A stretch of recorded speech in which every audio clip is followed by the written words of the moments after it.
G'day guys, welcome back to another video. So today, I've been given a very special, very hard Rubik's Cube that I'm really excited to show you. But before I get into it, I need to explain a little bit. This, I think, is the hardest cube in my entire collection. And you might be thinking it's some massive, I don't know, 11x11 Examinx, Void Tup Minx, you know. But no, it's very hard, it's very small, you might not think it's that hard first off, but I assure you, this is really hard. It's, I think, the hardest puzzle in my collection. I was able to solve it, I managed to solve it once, and I don't think I'm going to ever solve it again because it was very painful. So I'm going to show you, let's get into it. Alright, so this isn't it, obviously, this is just a regular 4x4, this has regular stickers, there's a 3x3 regular stickers, you get the idea, but you probably have seen sticker modifications, and I've got one that is extremely hard. Here it is.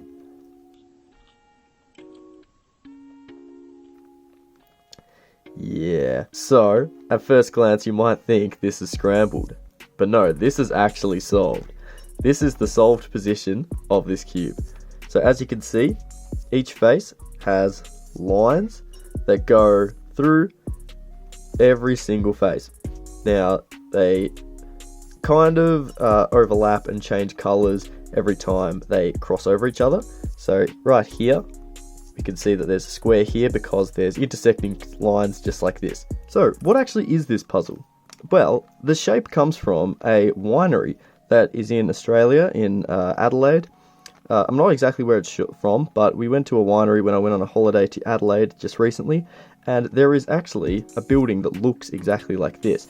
It's kind of like this, so when you look at it, it's slightly angled. I'll show a picture of it, but it's a really cool concept because the whole building looks like a 4x4, and I'm assuming the designer was a fan of cubing because, or some sort of puzzles, because he decided to turn it into a 4x4 that you can buy.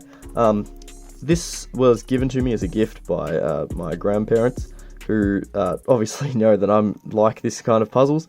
And yeah, they gave this to me, and I scrambled it up the first time I got it, and it took me, I think, 3 or 4 days to try and get it back, and that wasn't just, you know, doing 10-minute turns every now and then.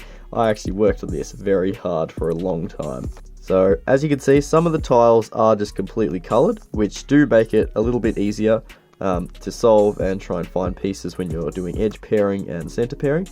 But, as you can tell, this is a monster of a puzzle. It's so hard.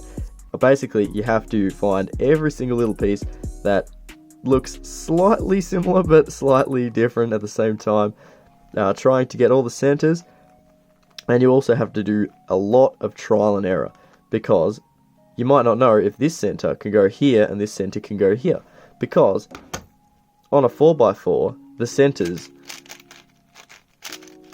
can be swapped. You can put a white centre right next to a yellow centre, but you can't do that on a 3x3 obviously. So there's layers of complexity with this puzzle, because the first step is to get the centres, right? If you're doing reduction, that's usually what you do. You want to solve the centres. But this is a super cube, which means that each centre has its particular place. On a 4x4, these red ones can be flipped, and you'd never know. So could any of the other ones. So I could flip this one to there and this one to here, but in this one, if I flipped these two, it would look different because this line wouldn't line up here, and this one probably wouldn't line up here, and you get the idea. So that's the first step, trying to get all the centres to look similar without being distracted by the edges. And then you also have to work out how to get them all in the right position as well, not just on the same face, but the actual exact position that all of them need to be. Once you've finally worked all out somehow, which I managed to do eventually, you need to do the edges. So, oh, by the way, this does turn quite fine. I don't really know what cube this is, but it's actually not as bad as you'd expect. It's even better than like a Rubik's brand, because it kind of does corner cut a little bit. Anyway, back to the edges. So basically we have here edges that sort of make a pattern. So even on this one, it's really hard to tell because this crosses a colour right on the edge, which, you know, is extremely challenging. So once you've managed to pair up all the edges without, you know, destroying the middles, Then you have to solve it like a 3x3, which, you know, is you'd think would be the easy part, but it's not, because you don't know whether this corner needs to go here. You need to work on the corners as well as the edges, and also you need to match up the centers with the cross on the same face. And if you get 3 of them like this, you might not know if this one needs to go here, or I'm probably not explaining myself well, but it's very, very challenging. And finally, once you get to the top, if you get any parity, well, have fun with that, trying to figure out this and this. So real quick, I'm not going to scramble this, but I'm going to do a T-perm for you. So on a 4x4, a T-perm just looks like this. So everything at the bottom is still fine, the top scrambled.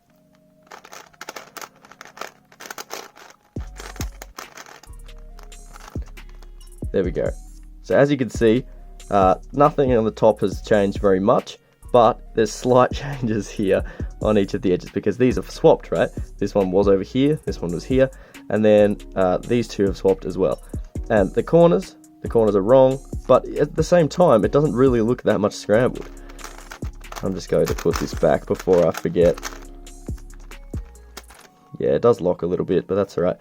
And as you can see, now all the edges are the same. But it takes so long to work out if a piece is in the right position or not. Anyway, thanks for watching, guys. This has just been my quick review on this extremely hard puzzle. If you want to get one for yourself, I think you might have to go to the winery. It's in South Australia somewhere. You can look it up. You could probably just search Rubik's Cube Winery.